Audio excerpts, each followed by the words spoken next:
Dan saat itulah aku sadar aku nggak sedang melihat ke dalam lemari.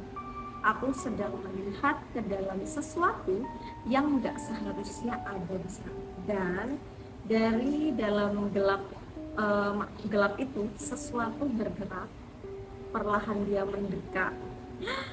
Dan kali ini dia nggak mengetuk, dia juga nggak nunggu.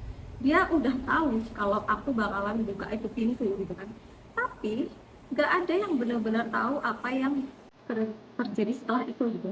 Nggak ada yang melihat, nggak ada yang mendengar. Nah, kamar nomor 7 tetap sunyi seperti biasa, seperti nggak pernah terjadi apa-apa. Tapi beberapa hari kemudian pemilik kos membuka kamar itu, kosong, nggak ada penghuni, nggak ada barang, hanya satu hal yang tetap sama. Lemari itu tertutup rapat, dan saat ia berdiri di dekatnya, ia mendengar sesuatu.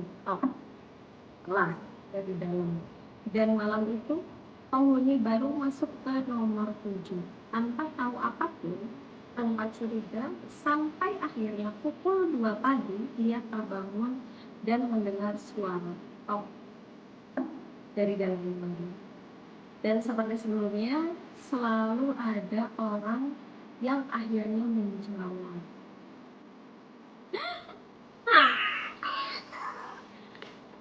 Oke, itu adalah cerita malam ini ya. Terus kemana Vika? Nggak tahu. Aku juga nggak tahu kemana Vika. Tiba-tiba gone. Dia masuk ke dalam lemari, terus tiba-tiba gone. Nggak tahu.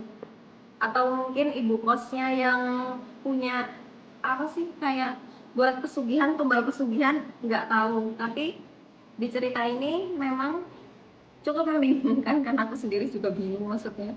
Tapi uh, apa ya, jujur aku agak takut sih kalau misalnya kamu punya lemari kayu.